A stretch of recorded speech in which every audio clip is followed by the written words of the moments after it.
No one makes magic in business like Disney. Join us as we hear from Disney cast members, influencers, and enthusiasts to uncover the secrets of what it takes behind the scenes to make Disney such a successful and well-loved brand.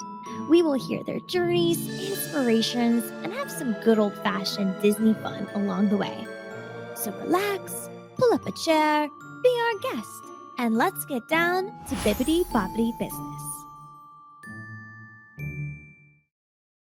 Hello, Jennifer. Welcome to Bippity Boppity Business. How are you doing today?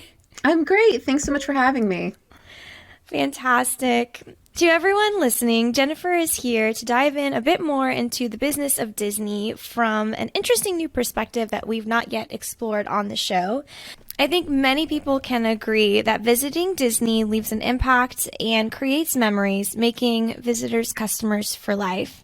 I'm hoping today we'll learn more about your research on this phenomenon, providing us with explanations, psychology behind the success, and maybe some real-world business application tips for those looking to implement similar ideologies in their career or business. But before we jump into any of that, Jennifer, I would love to know, how did you find yourself in this area of business? It's really fascinating to me. I noticed you had a note in your Instagram bio that you make meaningful marketing. So I would love to hear more about that. Yeah, so basically what I do is after many years kind of as a client, so in big companies, I was at AT&T for like 5 or 6 years, a while. And then I went agency side and kind of traveled all over the world and worked for different brands, creating some combination of, I did product innovation for a while, I did digital experience development, I did customer experience development, communications. So I had kind of this grab bag of experience, and I had always used, well, I guess what at that time I was really calling behavioral economics. So if you think of like the early days of Freakonomics, and like people were, oh, this is really interesting. Is it? And for a long time I was using behavioral economics just here and there in my work, but I never really approached it in sort of a systematic way until I left the big company and I went into sort of agency world. I got my MBA. I can't talk either today. I got my MBA.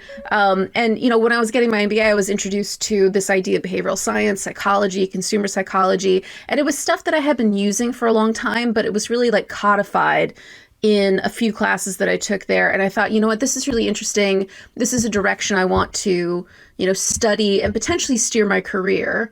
And so that was, oh God, at this point, I mean, that's more than 10 years ago now, but I would say I've been using behavioral science and psychology to create, again, what I'm kind of calling meaningful marketing and customer experience. So this idea that, can we sort of get into people's brains, and that sounds creepy, but you know what I mean? Like kind of see through people's eyes, like why do people do the things that they do, even if they don't really know it themselves?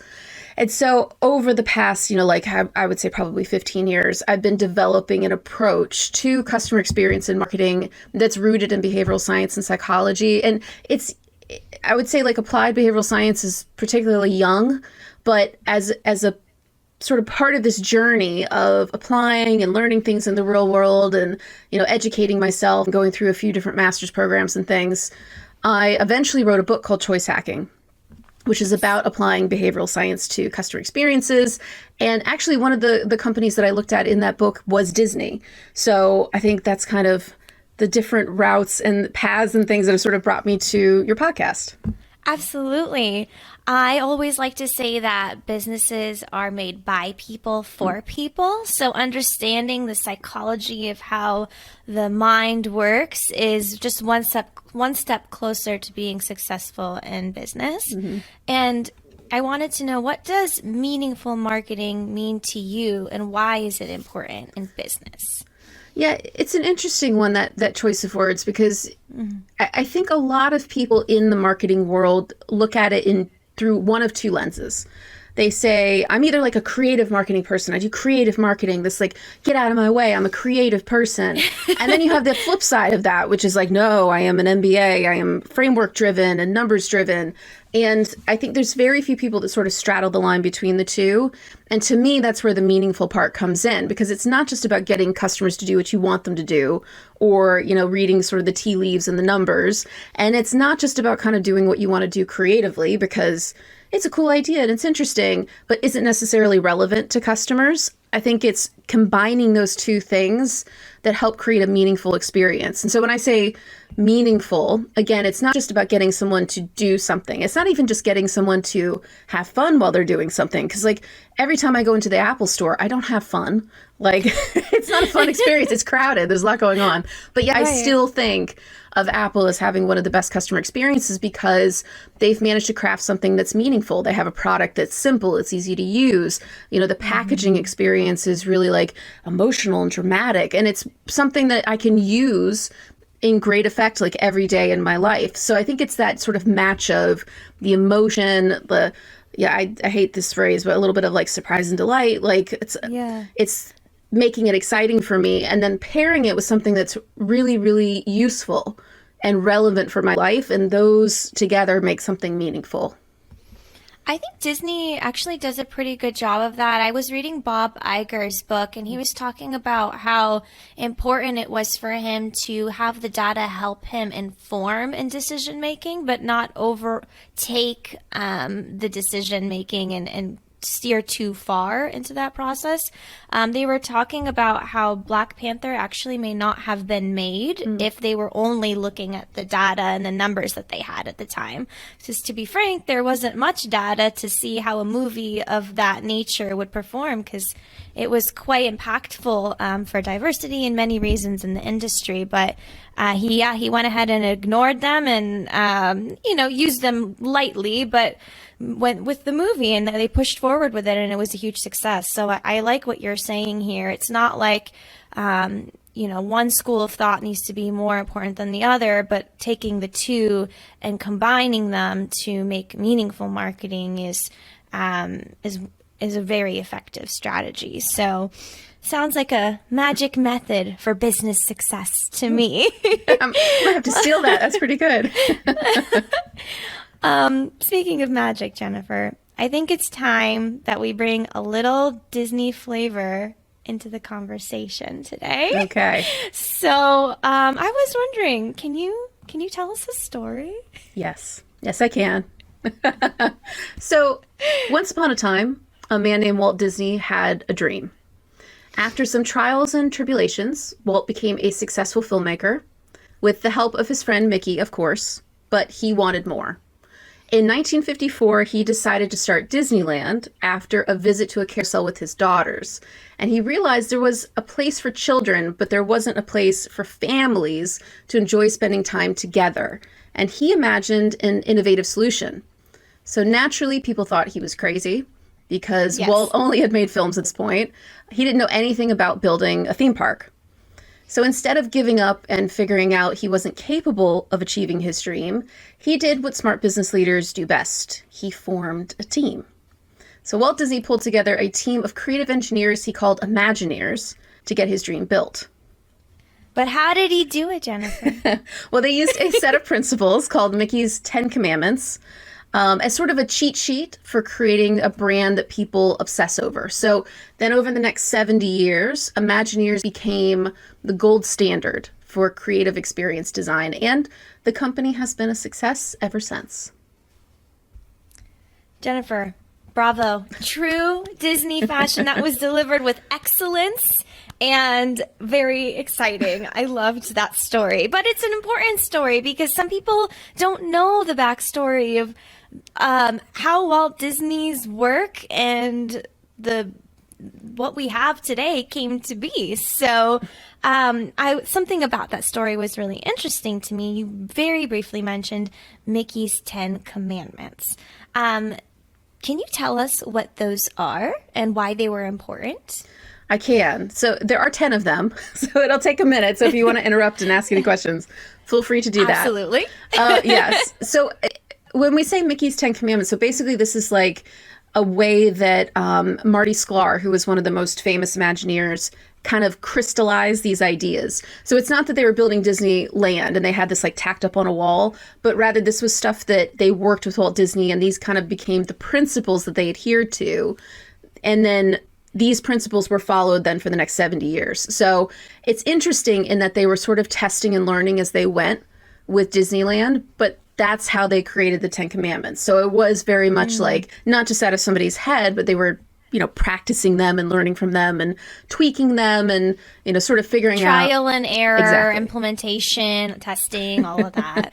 Exactly. Yeah. So the very first one, this is one that I think people know, but they forget. And it's pretty simple. It's just know your audience. So basically, when Disneyland started, as I alluded to in the introduction story, Walt Disney visited basically like an amusement park, right, with his daughters, and noticed that there was no place for him to do anything. He just had to sit on a bench and sort of eat popcorn and wait for the kids to ride the ride and then come off, but they couldn't have any fun together. And so really that was the inspiration for Disneyland, but he was the audience at first. So this idea, came about because he needed something. But he knew, and I think a lot of people know that, a lot of times you are your first customer, but as a business grows, you start to get separated from that person, or the business grows in a way that kind of surprises you, or it develops into something that, is meeting a large number of customers' needs, but maybe isn't exactly only for you anymore.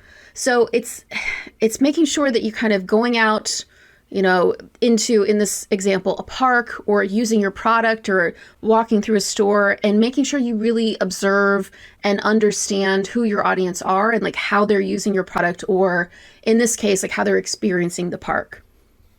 Would you say that's market research in a way? It could be. I mean, I think with the reading that I did, I think market research could be part of it. I think the empathy and sort of experiencing it firsthand is a really important part of that. And the psychology behind this is something called the self-reference effect. So basically, you've got this group of customers, and this is just true of people. In a nutshell, it basically says that people remember information more easily when it's relevant to them. So that could be, seeing, you walk into a store, and the example that I like to use is there's a UFC fighter, Tissy Torres, who walked into a Lady Foot Locker, and they had like a muscular mannequin. And she was just not used to seeing that, because she was like, oh, well, I'm a really strong woman. I mean, obviously she's like a UFC fighter, right?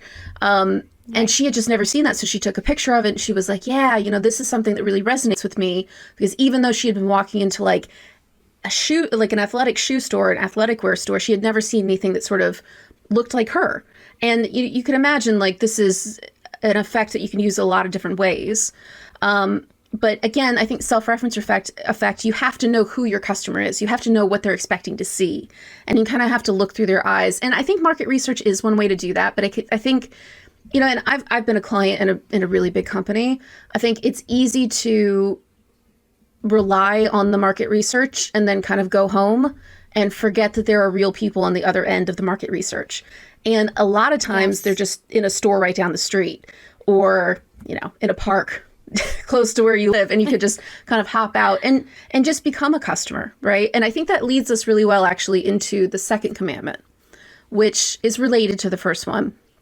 And this is why I say, I think Disney was kind of getting at the empathy and sort of experiencing what your guests or your customers are experiencing, and it is wear your customers' shoes. And so it basically goes down to this big challenge in design, in marketing, in business in general, and that is the idea of empathy.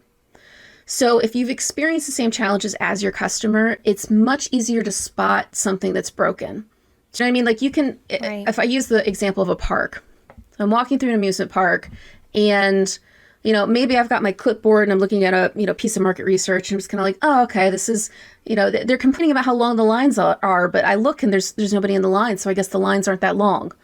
But then you come back as a guest, maybe you bring your family, and it's, 97 degrees outside, maybe it's Florida and it's really hot, and you're standing in a line that's, an hour, 2 hours, 3 hours long. Then all of a sudden you have that empathy. You've sat there and you can kind of, literally be that customer and look through the customer's eyes and say, what could I put here? And Disney meets that challenge, I think really nicely with the way that they design their cue entertainment. So I think that's a great example of just being the guest and being the customer and being able to design for that.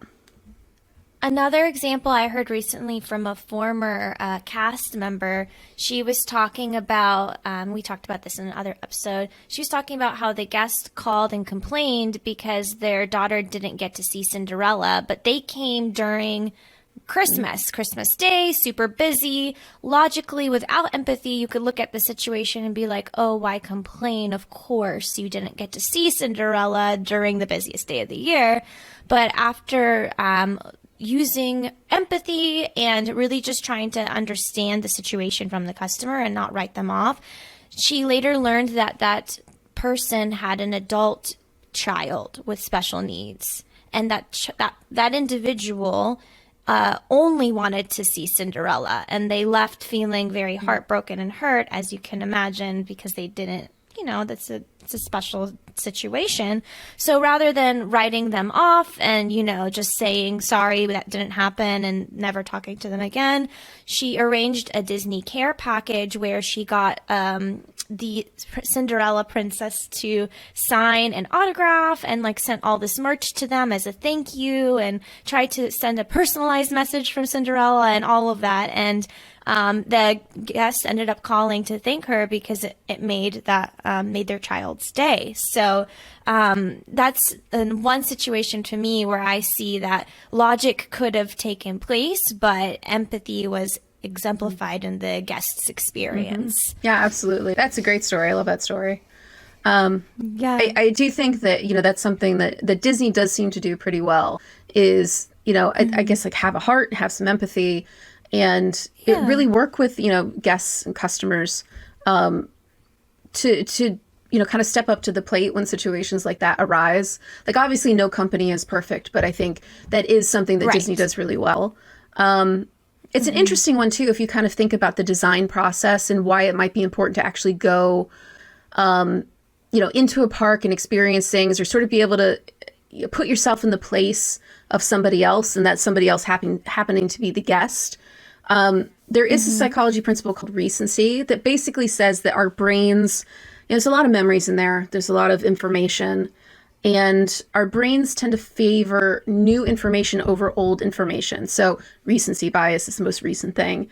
And this idea that, you kind of, I think this is true for anybody, right? You go into a job, you're designing something, you're creating marketing, you're creating a customer experience, and maybe you're a big fan of that brand and you know everything about it. You get in there, you're really excited, but honestly, those memories start to fade as you get into kind of the day-to-day of a job, which, as we were saying, can sometimes be separated from, the reality of what a guest or a customer is going through. And this idea is, well, if you want to refresh those memories, if you want better memories, if you want things to stick out that were wrong, you need to actually go experience things again.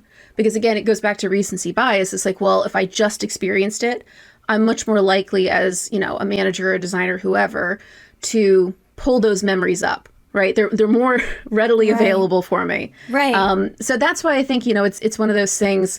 There's a concept of market orientation. So this idea that, when you're a customer of a brand and then you start working for a brand, you're not the customer anymore. And it becomes really, really difficult for you to, in your example, I think they did a great job, but it becomes really hard to put yourself in the customer's shoes truly, because you really aren't the customer. You'll never be the customer again, because now you've worked for the brand or worked on the brand or worked with the brand, and you just can't go back.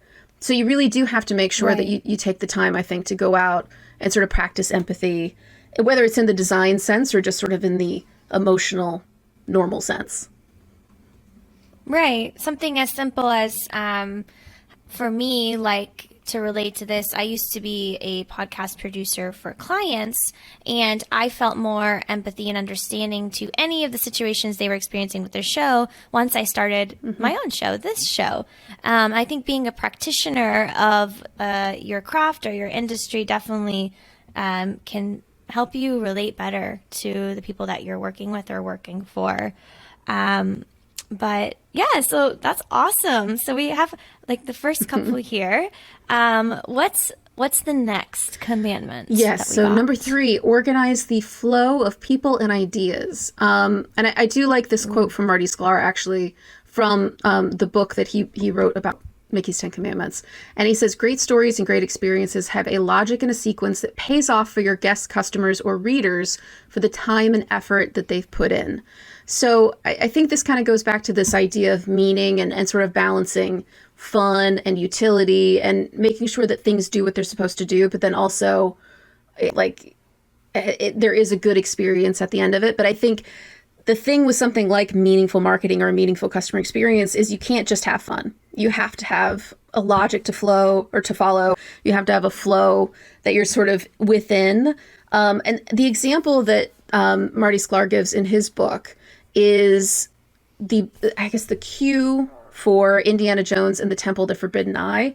And so he's talking about this, he's describing it, and basically he says, the line starts outside next to Jungle Cruise, where guests are surrounded by lush plants, ambient jungle sounds, and he's describing, there's a 50,000 square foot show building housing the Temple of Doom, and that's your destination. And you go into a spike room, the rotunda calendar, a show introduction, which is presented as an old newsreel, and it sets the stage for what's to come. But that is that on the surface that feels really creative and really fun, but actually there's a very logical sequence to what's happening. You're getting immersed more and more into the story of Indiana Jones and the Temple of the Forbidden Eye, but it's not like you're just dropped in. There's a logic, there's a sequence, there's a flow to it.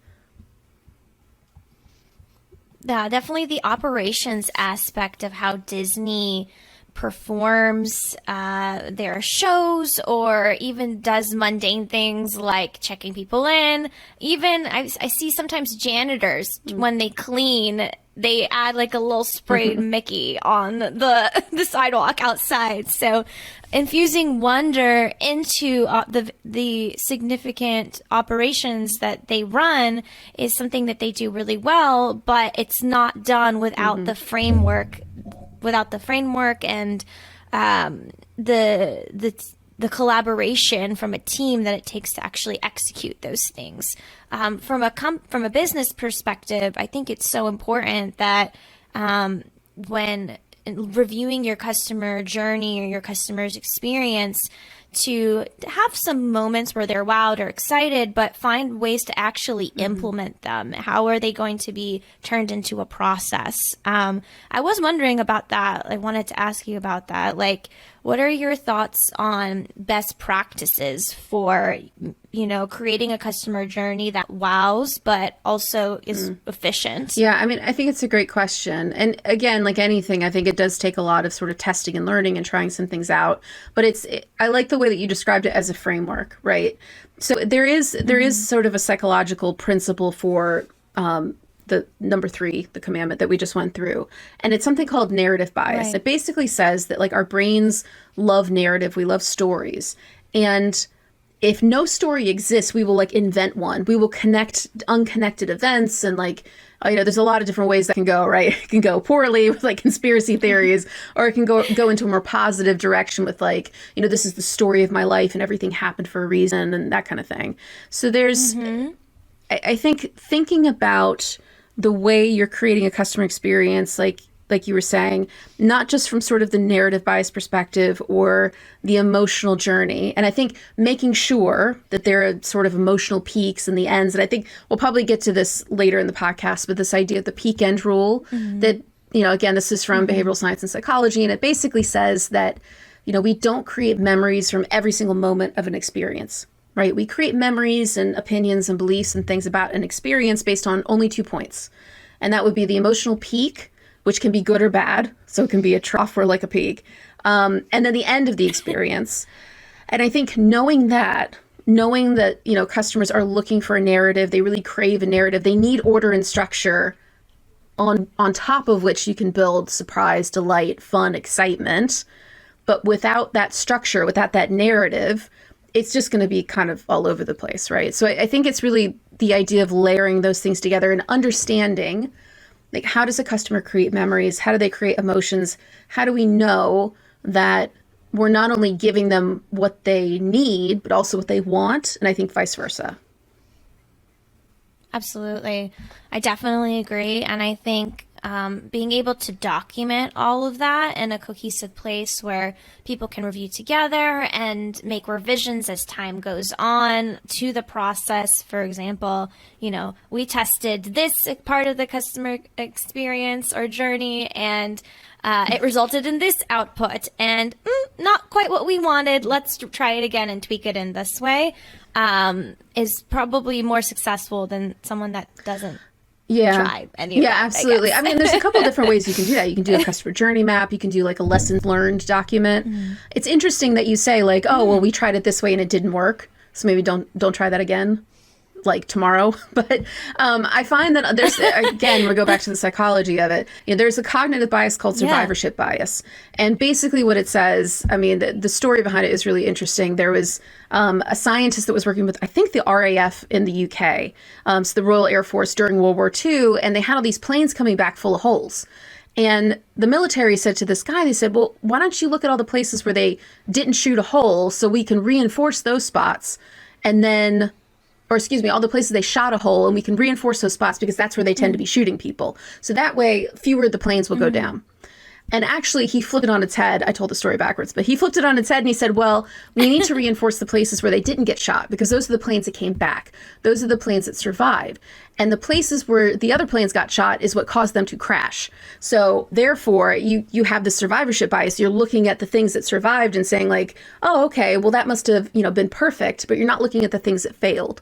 And so I think, especially in a big organization, there's a lot of, people are really reticent to do that, right? They don't want to own a failure. They want to shout from the rooftops when something goes right, whether it's, something they did right or just happened to be right when they were kind of holding the bag, But they don't like to say, oh, we tried this and it didn't work. Oh, we tried that and it wasn't quite right. And I think that's for a lot of reasons, but I think to your point, like that's something that should be documented. And maybe it can be anonymous or not have names on it, but you kind of need to know like what did work and what didn't work so you can start to build on the stuff that did. Right. Yeah, I think owning the results is not done in a lot of corporations for many reasons. I don't know why, but I would like to believe, again, every company is not perfect and Disney's not perfect, but I would like to believe that they do at least try to go in and amend customer experiences or parts of that process that have been communicated out and at mass that have not been enjoyed by the public. But we won't get into all of that right now about those experiences. That's a whole other podcast, maybe over a glass of wine on unrecorded. But let's tie back into some of the other commandments here. So we just mentioned you said, what was it? Reference bias? No, that was the second so one. it just mentioned narrative bias and survivorship bias. Yeah. We just mentioned narrative bias and survivorship bias. This is why I record this. I learn after the fact from these episodes. But let's get into the next one. So number 4 is the one with probably my favorite name of all of them. It's worth defining, but basically number 4 is create a weenie. And I believe he was referencing hot dogs or like a hot dog stand. I'm not really sure where the language came from, but it definitely gets your attention. Basically what it means is a weenie is a visual magnet that can help guide people through an experience. So it can be anything from like a literal sign on a road, like make sure I know where I'm going, to the best examples from Disney are Spaceship Earth in Epcot. So big thing that I can use to kind of see. I can see it basically anywhere. And I can use it to sort of orient myself within the park. And then I think probably the most famous one is Sleeping Beauty's castle. So that's why originally they built it, because they needed something for people to sort of say, oh, well, we're a little to the left or a little to the right. You can basically see it in the entire park. Don't quote me on that, but the intention is you can see it in the entire park. Yes, at the time. At the time, at least. Maybe not so much anymore. But yes, this idea is, you have these visual magnets. They guide you through the park, and without them, you will spend like the whole day just rounding up kids and trying to figure out where are we going. And, maps and things really only get you so far, but always having that visual magnet within the park is something that is just really effective, and it helps people feel like they're a little bit more in control and they know where they're going, basically. Yeah, I always think about the psychology of this too, because having a landmark in each park that's identified and associated with each park, I always wondered what the business and psychology was behind that, because it wasn't done by accident. So that's so cool. I also noticed there are some less obvious, more subconscious create a weenie moments with their trash cans. I don't know if you've ever noticed this, but they tried to design their trash cans in a way that assimilate into each area of the park so that they don't stand out, but they're still functional. So maybe more related to something we were talking about earlier. But I find it fascinating that even that level of detail was reviewed when, like, a trash can. Like, nobody thinks about their trash cans. Like, so... Yeah. What else about that moment? Like, how does that affect the mind? Like, let's dig more into the psychology. Yeah, I mean, I think that. this one kind of goes back to the idea of salience. And if you're not familiar with the word salience, like, it's one of those things I think we use for a lot of different things, but there's different kinds of salience. And basically salience just says that something is it captures my attention. That could be like emotionally salient. Like, maybe it's, I don't know, you're watching a movie and there's like, a tender moment. That's emotionally salient. You'll remember that, right? Because it's something that's kind of moving you. It's like, oh, or your wedding day or whatever it might be. Like these things where, it's something that's a highlight emotionally. So there's emotional salience, and there's also visual salience. And visual salience basically describes, like, if your eye is scanning a bunch of information, what jumps out? And there's a lot of different reasons for why something might be visually salient. It can be like size, contrast, color, luminosity. I think there's a few other ones from sort of a neuroscience perspective that say, okay, this is something that's going to be really salient. Think about a stop sign. So stop sign, you have contrast. You have white letters on a red background. You have, these kind of like, what I'm going to say, an octagon shape. There you go. So it's not like anything else that you see. And it's in huge contrast to the background around it, because nothing around it really is red. So this is like an example of something that would be visually salient. And obviously, okay. I also think of like fast food. Like, I also think of fast food places too. Yes. I think they do that really like yellow, red, McDonald's. Yeah. I think it's something that, in marketing, I think a lot of people have maybe done, I would say, as like best practice for a really long time. But now we have, AI tools and things like that can help us understand exactly what is salient and what jumps out. And I don't think you have to be like a rocket scientist to figure out that if something is huge, like Cinderella's castle, like, you will notice it. It's very noticeable because it's giant. So yeah, and I think salience is one of those things, again, like, it helps create emotions and memories as much as anything else. I mean, emotional salience is definitely at play in the park. Obviously, visual salience is something that's a little bit more applicable for this particular example. But, emotional salience, there's some studies, just to paraphrase, where basically they were looking at the accuracy of witness statements. And they found that if somebody came in, let's say, to like rob a store that you're in, and that person had a gun, their witness statements were much more accurate because it's emotionally salient. You're paying attention because, this is like a terrible example to bring up for Disney, but, this is what the study was about. Just as an example of like, okay, well, your mind kind of goes into, when it's emotionally sort of aroused or however you want to describe it, it goes into memory capturing mode. It goes into detail mode. And that's, where those memories sort of get built from. And again, like the visual salient stuff, if you ask somebody about a trip to Disneyland and they don't mention Cinderella's castle, I would be shocked if they don't remember it. So kind of. Yeah, I would have a few questions for them. Like, did you bring some special drinks beforehand? I don't know. Yeah, exactly. That's awesome, though. I think, how do we create this kind of salience in a remote or digital environment when we don't have as much physical, tangible items or signals for Yeah, that. I mean, I think any of the visual salient stuff, so the contrast, luminosity, size, color, shape, all of that, that is stuff that definitely applies in a digital environment. I mean, if you want to think about, like, I guess the purest form of nudging in a digital environment, which is basically like a checkout, right?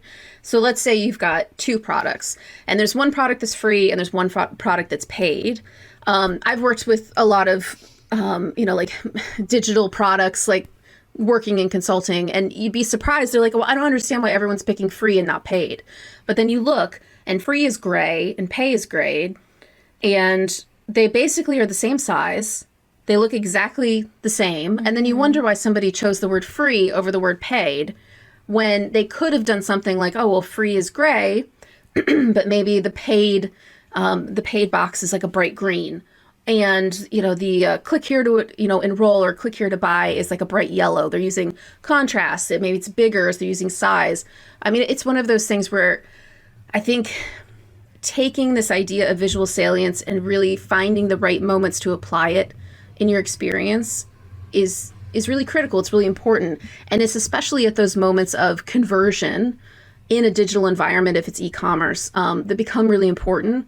And I think there's a handful of others too. I mean, obviously we don't just want to focus on just sell, but I think looking at the context of how people are browsing, they have multiple tabs open, are they looking at you and a competitor at the same time? How do you make your experience different? How do you make it stand out? And a lot of that actually will come down to creativity. So if you go to a website like Zara, I always pronounce Zara wrong. I know it's not pronounced Zara, but I always call it Zara.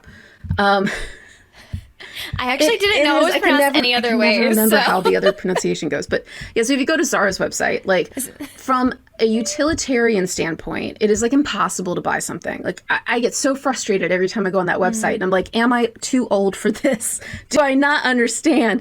Because it's laid out a lot like a magazine. It's like, oh, it's beautiful, and there's gifts and there's movement and things are appearing, and it does a great job from a brand perspective and a memory perspective. It's different than any other website I'm going to go look at.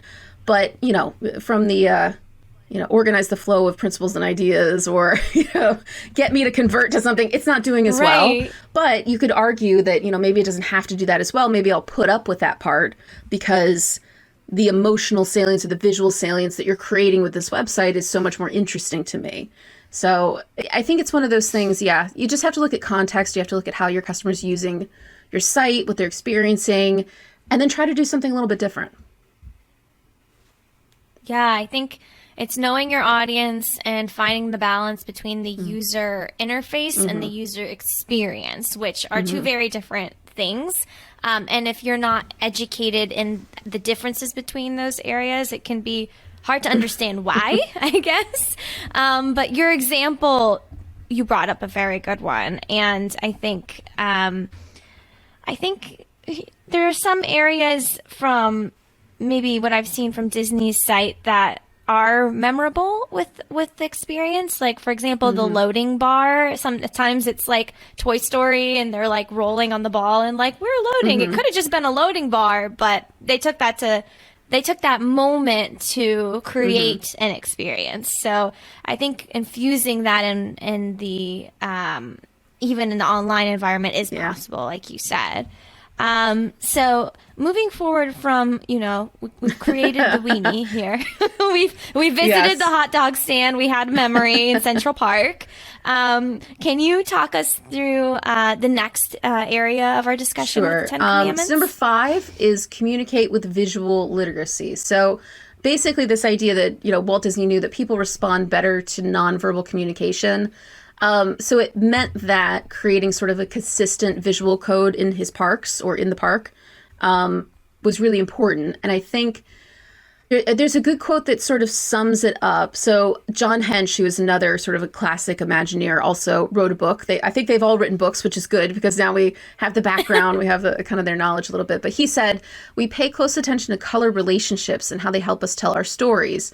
Nothing in a theme park is seen in isolation, so we visualize the buildings in the context of the pavement, the landscape, the sky with its changing weather.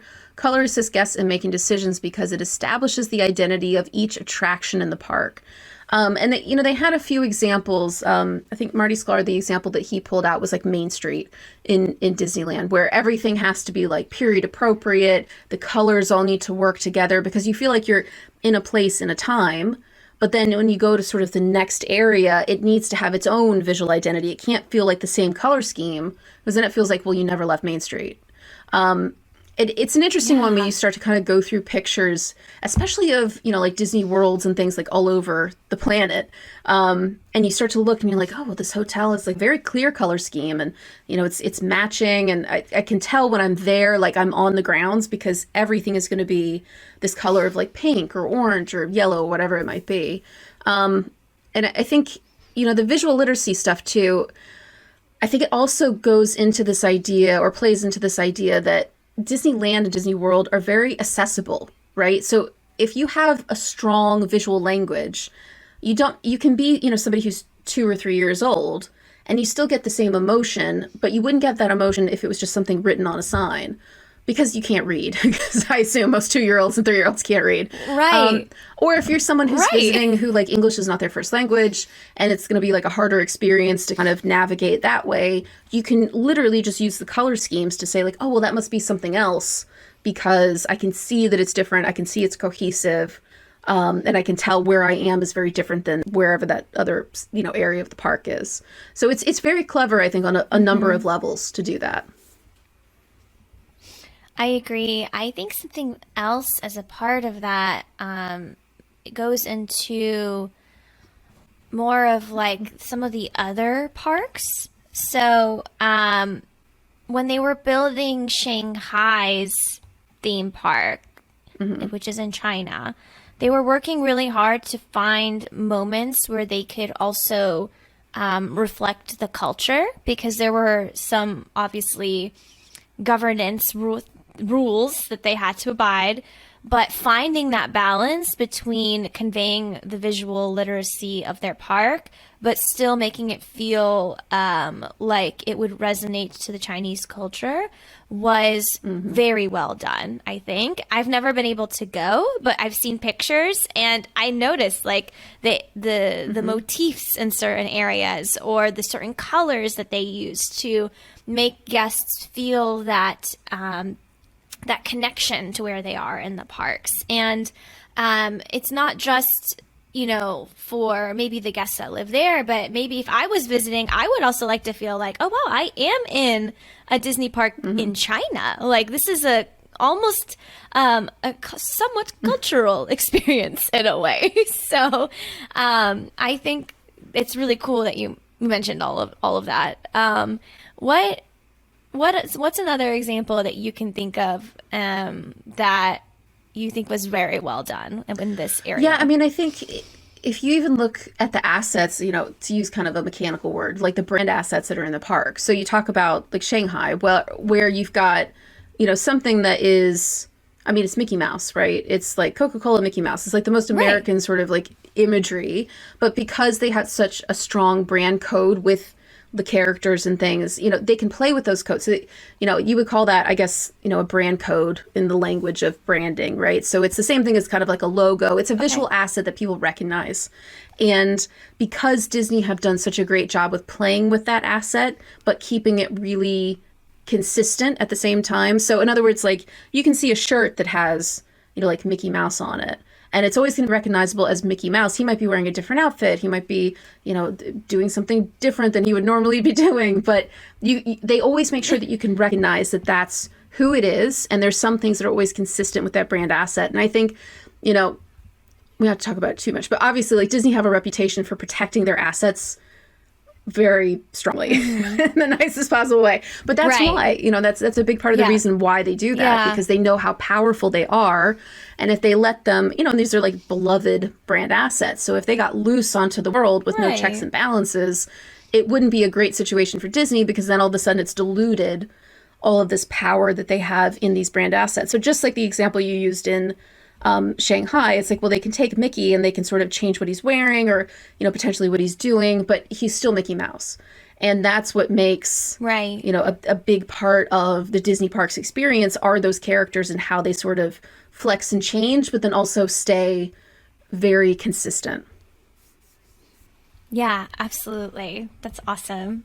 So, okay, we have visual literacy here. Hanging in there. There's We're 10. getting through the 10 commandments. There's 10. Let's get Yes. into the next All one. right. Let's go. So this one I think is a really key one, and it's very important for everybody, and it's avoid overload. And basically, again, we'll pull a Marty Sklar quote, but he said, your first task on any project is to learn as much as you can about the subject of your story or assignment. And your second task is to become a great editor. And I think everyone in the world, no matter what your job is or where you work or what company you work for, really struggles with this. I personally have struggled with this quite a bit in the past, which is, yeah, it's like you want to do a book report because you learned it all. So you want to tell everything. And you're like, well, surely the customer wants to hear everything that I know. And it's like, no, they don't. They need you to figure out what they don't need to know. But yeah, so this whole idea of, basically, there's a lot of reasons for it, but there's a concept called cognitive load, which people are probably pretty familiar with, like this idea that your working memory only has so much room in it. And if you overtax it and things, you just get tired and you don't want to think. And this is why our brains don't really like to think deeply if we can help it. And to think deeply, like writing an essay or, like closely reading a novel or something, makes you tired. It takes a lot of energy out because your brain's working really hard. But tacked on to that is something called the simplicity theory, which basically says that people prefer experiences, products, whatever it might be, that minimize that cognitive load. So if we're processing less information, but we still feel like we're not giving up anything in terms of, like quality or features, things like that, but it's conveyed in a simple way, that's basically like the perfect situation for our brains. So it's easy to digest, easy to understand. And I always kind of feel like, again, I think kind of going back to this idea of control, if the park is easy to find my way through and I can kind of understand what you're trying to tell me, I still feel like I'm in control, but I can give up control enough to have like a really fun time. Yeah. I think maybe from a media aspect, correct me if I'm wrong, this kind of sounds like the method in which Good Morning America presents content. In a way. I don't know. I don't mean it in a bad way. I just mean like as from like a layman's terms perspective. Like they are at times delivering big news, but they do simplify it. So it feels like I processed this information and I understand it, but not with too much heavy lift on my end. Yeah, no, I think that makes sense. I was just trying to think back to the last time I've seen Good Morning America. Yeah, I know, right? Well, and I probably should mention to the listeners that I am American, but I don't live in the U.S., so it's not like I'm just choosing not to watch it. It's like, it's not here. Important context here. Yeah. But yeah, no, exactly. but I take your point. Like, I do think that's exactly right. And I think, there's positives and negatives to that, isn't there? Like, I think if you know that we prefer to minimize cognitive load, we prefer simple information, simple experiences, like in some ways that's really good. In other ways, we need to challenge ourselves and other people to make sure that, you are taking time and sort of tackling nuanced things. Like not everything can be captured in a tweet or, like a morning news segment or, anything like that. It's interesting, you bring up news because, here in the UK, obviously we have the BBC, which I think, everybody's really proud of. And I think they should be because they have a reputation for taking things that are nuanced issues. And it really shocked me when I first moved here because I'd seen BBC clips like here or there, but I'd never watched BBC News. And they'll sit down and for like 15 minutes, they'll talk through something. They'll talk to experts. They'll show you like different sides of things. And as an American, I'm sitting there going like, okay, why is this taking more than 15 seconds? You know what I mean? Yeah. Literally. They're having conversations. Yes. What? And then I found instead of being like, how I feel like American news, not to get too deep into this, but can make you feel very emotionally taxed because it's like this thing and that thing and this thing and that thing. And you're like, whoa, whoa, whoa, whoa. It's all like designed to pull at my emotions in different ways.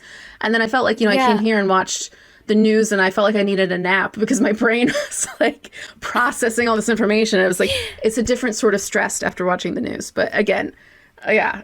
Oh my goodness. I think that has to play into different culture as well. Like if you think about international business, kind of veering it back to marketing and business here, like, yeah, maybe as Americans, that's how we thrive. That's how we consume. That's how Disney works. Like, we want to pull at the emotion. Like, we want to feel something. We're the drama of it all. But maybe more of a British audience is like, we want the logic, we want the facts, we want to understand the process behind this. And that could be a stereotype. I'm not trying to say everyone's like that, but like just like a bird's eye view kind of what we're doing with our customers. If you are operating online in a global market, I think there is something to be said about taking time to understand the culture and how the people are, in addition to everything else that you're doing to create those experiences. And I don't know if there's psychology behind that. I'm sure there probably is, but that's just how I feel about it. No, excuse me. I think simplicity theory is a really interesting one, because I think, like with a lot of cognitive biases and things, we don't have to get too far into like the ethics of using behavioral science and psychology, but that's something I try to think about, and I try to be really balanced with in my work, because you're right. Like, this is something where, I mean, even the research is very biased towards, behavioral science and psychology research is very biased towards a certain type of subject in a certain, country or countries at a certain socioeconomic level. So, any of the stuff that you mentioned, like, it's good to know, but I think you've always got to experiment with things, because, you've got just different people in different places. And this is the difference, I think, between an academic environment and an applied behavioral science or psychology environment, is you really have to get things out and just test them. I mean, it's not so serious. It's not that bad. There's probably a bunch of academics, PhDs, who would not be too happy with me saying stuff like that. But, their studies are jumping off places, and their guidelines, and they're good things to know. But if I, read this study and it's basically saying, like, we did this thing in a laboratory environment, it was amazing results, but then I have to take that, I have to interpret it in creative, or I have to turn it into an experience, or turn it into a piece of marketing or a product, which has its own, there's a million things that can go wrong there. And then I've got to, market that product. I've got to talk about it. I've got to create the customer experience around that product. And then I've got to throw it out into the world, because, between, you doing an academic study about, whatever it is, like, usually nothing that's actually business related. It's usually something very isolated to try to test some of these biases and things, and actually applying it in the real world. There's just a million different things that can change. So I think it's always worth keeping in mind. And then also, the other side of it, which is making sure that our businesses are using behavioral science and psychology, like, for the good of the customer, and not in a sneaky way, not in a deceptive way. Exactly. Not in an unethical way, for sure. It's a fascinating tool, because when used with the right intentions, I think it can overall create a great experience for both customer and employee overall. We haven't mentioned a lot about internally, like team and in a team, but I think in a team setting as well, some of these things that we're discussing can be really useful in a group environment and in a company. Okay, so let's move on to the next one. We are on number 8. So actually, we sort of alluded to this one earlier. We were talking about the visual language, visual identity. And this one is called, is maintain identity. So it basically means just keeping your brand and your brand assets consistent, to create sort of like when I say uniform, I don't mean exactly the same, but you kind of see what I mean. Like, the spirit and, most of the visuals and things are the same, even though you can kind of flex at the edges of things. So we talked about, like Mickey Mouse, like the characters just in general, being able to do things like that. But I think the other classic example beyond Disney, because that really is like best in class example, would be something like the Coca-Cola logo. So basically between like the 1880s and, I mean, now, it hasn't really changed that much. And that's why they have one of the strongest brands that just exists. They play with, the logo. You always see the logo. They're really great at keeping some things the same, but then flexing around the edges. And that's part of the way that they built such a strong, recognizable brand. I think there was a study, and I don't know how scientific the study was. It might have been done by one of their ad agencies, but basically a study that said Coca-Cola is the second most known word universally, and the first one is okay. So basically you can go almost anywhere in the world and say okay, and people know what it means. And you can say Coca-Cola, and almost all of them will know what that means too. Which, is Whoa. sort of mind-blowing. I don't know if it's great, but, you know, it is what it is. So, yeah. Exactly. That's so cool. How can someone that has their own personal brand implement that? Like, what's one tool or resource or method they can use to kind of apply that to what they're doing? Yeah, this is one of those things. I think, you know, the behavioral science principle behind it is something called mere exposure. And basically, mere exposure effect says the more people see like a message brand or person, the more they'll like it. At the risk of getting myself in trouble, I'm going to talk about someone who people love to hate, which is Gary Vee. If you're familiar with Gary Vee. Okay. The first time you see Gary Vee, you're like, who is this guy? He has too much energy and I cannot stand him. And the second or third, 10,000th time you see him, you're like, I don't know. But he starts to grow on you. And then all of a sudden you go, well, I don't know. He's got like a kind of a point on his stuff about being kind. And I don't agree with him on the marketing stuff. But and all of a sudden, before you know it, you're kind of like defending Gary Vee. You know what I mean? I don't agree necessarily with his points of view on marketing, all of them. But I think he does make some good points of view. But it's just honestly the result of having seen Gary Vee's face and heard his voice probably a million times at this point. Or, you know, even like just a song on the radio. I mean, this is like goes back to the old days of payola. So it just had to be, you know, they'd slip. This is like the 50s and 60s, 70s, 80s, maybe up until, I don't know if payola still happens. This is my life back in the music biz coming back. Not that I ever did payola, just to be very, very clear, but just knowing about it. So this idea that they would pay like DJs, like radio DJs, to play a song a certain amount of time because they knew if people could be exposed to it a certain amount of times, then they'd start to like it. It's the same principle. So the more you see it, the more you like it. I never knew that. I didn't realize. I was always wondering, like, why do I keep hearing this freaking song over and over again? Like, the amount of times when that one song came out with, oh my goodness, why can't I remember right now? I can hear it through a wish and a well. Don't ask me, I'll never tell. Call Me Maybe song? Oh my God. That's Call right. Me Maybe, yes, Call Me Maybe. The amount of times that I heard, thank you. The amount of times that I heard Call Me Maybe when it came out, the first time it came out, I was like, this is the worst song I've ever heard in my life. I will never listen to this again. I literally sat down, I printed out the lyrics, and I counted the number of times that they said Call Me Maybe, only because I was a music teacher at the time, and one of my students wanted to sing the song for recital. And I was trying to explain to her that this is not a good song for her to learn, only for my selfish reasons, because I didn't want to hear it 80 plus more times. But then I had to, because, you know, I'm her teacher and she wanted to learn it. I'm not going to be a jerk. But by the end, I was up there singing with her during recital. We were singing Call Me Maybe like it was my favorite song that I've ever heard. And to this day, I don't understand how that happened. So what you just told me confirms that I'm not it's part crazy. of it. It was psychology. It just gets in your brain. It's like the more you see it, the more you hear it, the more you're exposed to it, the more you like it. So sorry, just to bring it back to the personal branding side.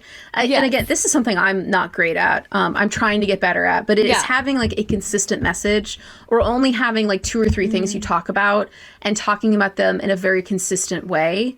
So that might be just having like, you could call them like mantras or something, right? So, you know, maybe, you know, Rita, you're the person who talks about like podcasts and Disney and one other thing, and you're always posting about those 3 things, because then pretty soon, you know, the people that see all the posts, maybe on LinkedIn or other places, go, oh, that's Rita. She's really into Disney and she's really into podcasts. And like, I know that because I've seen it so many times.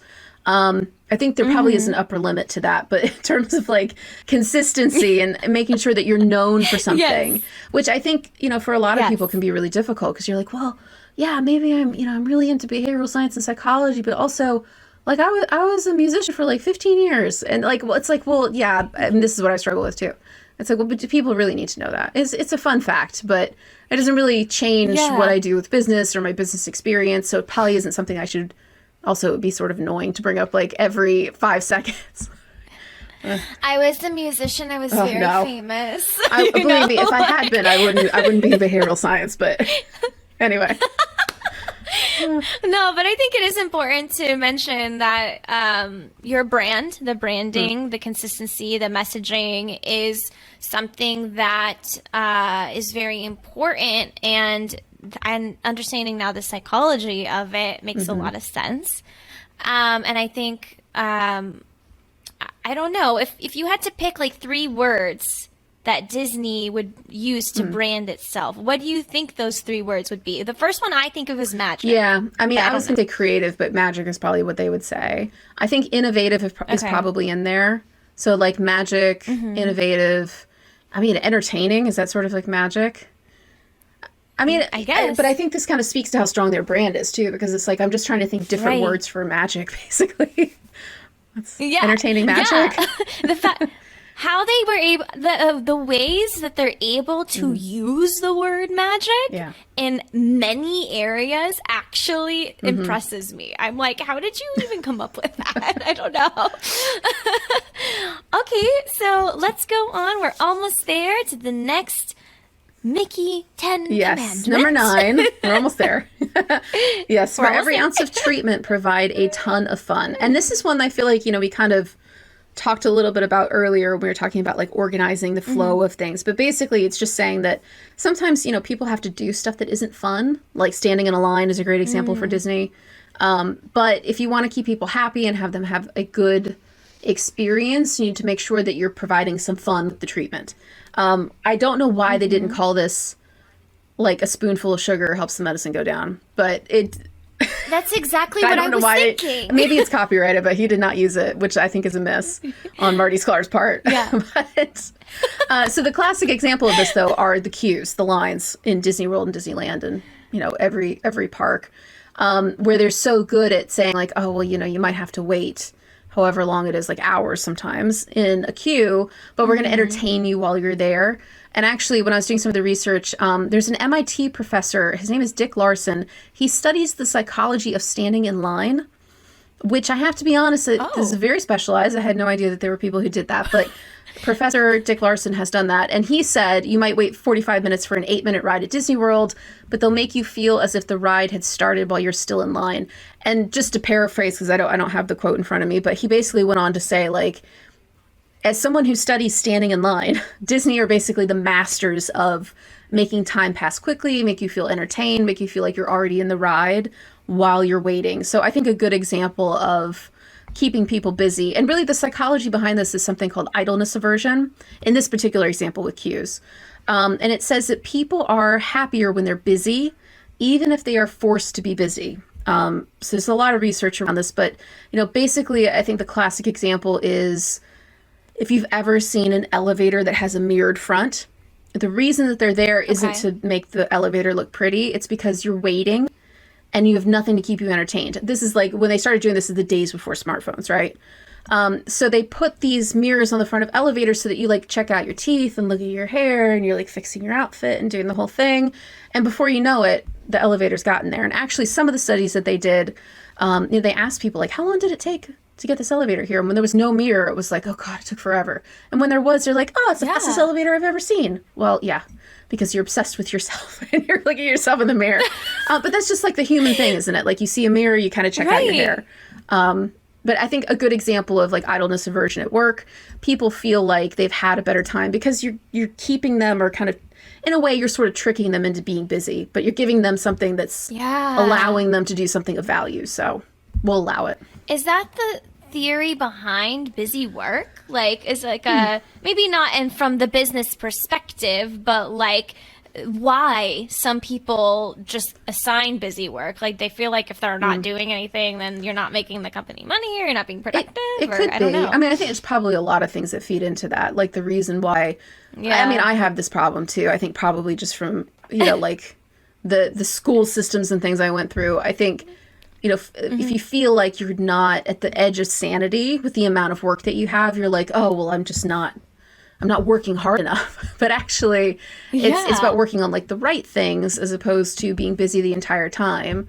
But yeah, there's a lot of things that play into that. I mean, there's something called the mere urgency effect, where people get things like urgent and important really confused. So if somebody brings something to you, like your boss, and says, you have to get this done in 24 hours, people won't stop and say, is this important? Like, do you need this in 24 hours? They'll just say like, okay, yeah. And then they'll dump everything off their desk that's really important that maybe takes some time to think about or whatever. And they'll just do what's in front of them because it's urgent. Therefore, it must be important. So there's quite a few like cognitive biases around that we could probably unpack. Again, it's probably a whole nother podcast episode. Yeah, another episode, but yet still fascinating. I love that we got to learn about that. Okay. All right, let's round it out. Number 10, the final Fantasia moment. If I had the ability to have copyrighted music, you would hear Fantasia like in the background, but you're not. So here we are. Let's talk about it. All right, number 10. So this is probably, I mean, the hardest one to do. Like, let's be real. It is just keep it up. Like, don't stop doing it. So now that you've got this amazing experience and you're kind of patting yourself on the back, you're like, yes, we've done it. Now you have to keep doing it. You can't stop doing it. It's like being in shape. It's like working out. Right? Like you can't just get in shape and have muscles and then never exercise again. You got to kind of keep doing it, sadly. Right. But yeah, so basically they just, they want everything to work. I mean, it's like the Apple saying, right? Like it just works. Like it just needs to just work. And back to your point around like trash cans and, there's a lot of things you could say, I think here about their operations and how they hide some things and show other things. They're really brilliant about, what they show and what they hide to kind of make something seem magical. But a lot of the stuff that they're hiding is stuff that has to be perfect anyway. Like the trash has to be gone. It cannot be full of trash in Disney World. That is not magical, right? But it's also not very sexy to think about this idea of like, the oh gosh, I'm going to forget what they're called now. Not the corridors. What are the tunnels under Disney World called? Are you gonna... It's not underground. It's a backstage. Yeah. I mean, and that's backstage is general, but I know what you're talking about. Of course, I'm gonna forget it. I'm sure there's someone yelling at their computer right now.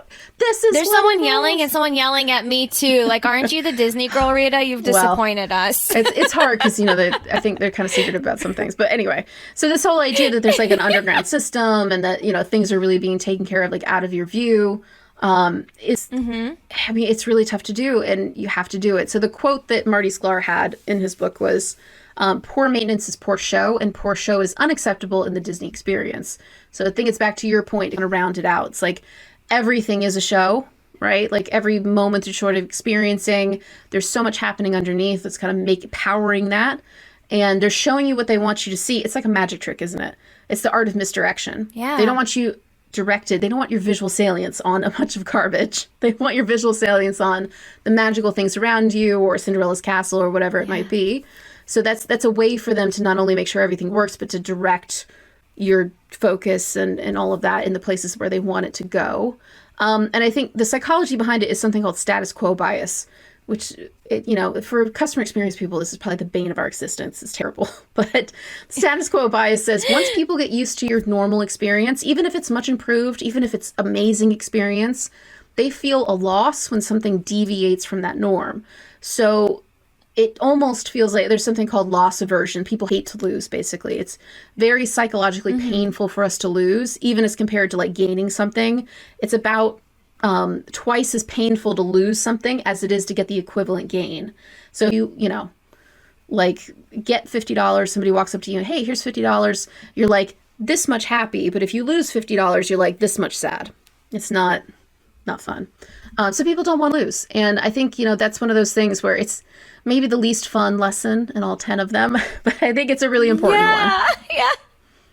No, it is important. And, because if it's not consistent and you don't show up every day and do everything that we talked about, it's not successful. I think consistency in any area of work, life, your whatever is so important. And I think we can all learn a little bit from how consistent they are. Consistent and maybe sometimes persistent, but in all the good ways. Okay, so I have one last question just to kind of like summarize everything here that we talked about.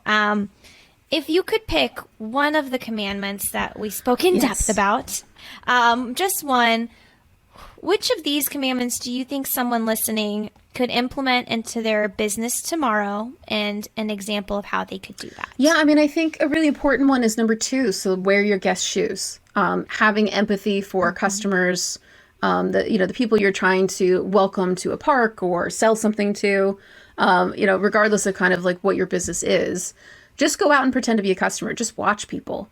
And you'd be shocked because being somebody who's worked in a big company and also like in big ad agencies and small ad agencies and like, you know, working for a client or being a client, you'd just be shocked. Like people forget, hey, you know, let's take like a Wednesday and go down to, you know, whatever client we happen to be on or whatever company we work for and just see what people are doing.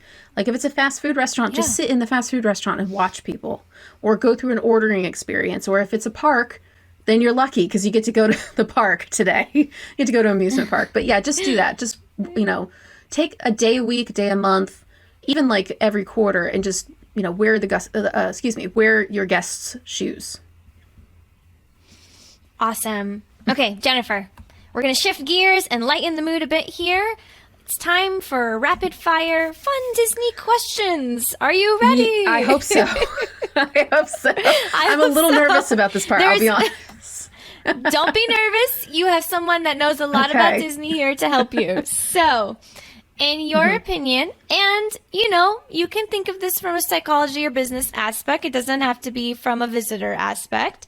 Which Disney theme park do you think is the best? I mean, I feel like this is going to be a very biased response anyway. But, you know, I'm going to say I like Disneyland because it was the first one. And they were so innovative for the time.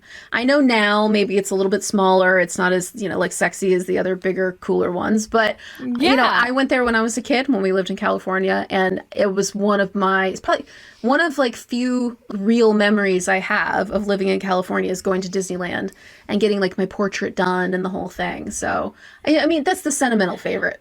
I'll just say that. Yeah, we're here for that. Love that. Okay. Name a Disney movie that you enjoyed. Doesn't have to be your favorite, just one you enjoy. And tell us in 15 seconds why. Oh, goodness. I mean, I think there's so many I could choose. I'm trying to, you know what? I'm going to choose a wild card. I'm going to choose Rescuers Down Under because I watched Rescuers Down Under so many times. We had a VHS and I just wore it out. And I don't like it. I don't know why I liked it. I think it's because it takes place in Australia. And I did eventually move to Australia, so maybe that was like the beginnings of me thinking about moving to Australia. It was very like nature focused, so you know, try to like be somebody who's a good steward for the environment. Maybe that was part of it. And I also just like Bob Hope. Like, I don't know why as a kid I really liked Bob Hope. I think they had it on Nick at Night and stuff, and I would always be like, oh, that's the guy from Rescuers Down Under. That's the guy I like. like. And then also, actually, now that I think about it, Zsa Zsa Gabor, who was the female mouse, was also on like Green Acres, which was on Nick at Night. So I think this is all just all my childhood entertainment coming full circle. It's all come together. Okay, a fairy has given you unlimited access and money to any Disney park or activity, cruises and excursions included. What do you pick? You know, honestly, like I read this question and my very first thought was, I really just want the fairy to let me like run something at Disney. Can they just maybe like just for a day? Can I be the CEO of Disney for a day? I'll follow someone around. It's fine. Yes. Just let me shadow. I love that twist and that answer because I would like to know as well. I would also like the fairy, and I harp on this on every single episode, to let me see Cinderella's suite in Walt Disney World, Orlando, Florida. I'm being specific for anyone listening. If you would allow me to do such a thing, I just want to see it. We will be good, and I will be happy. Okay, good. That's good to know. So make me the CEO, and then you can see Cinderella's suite, and it'll be... This is the plan. So good. Okay, I'm glad we sorted this out. Okay.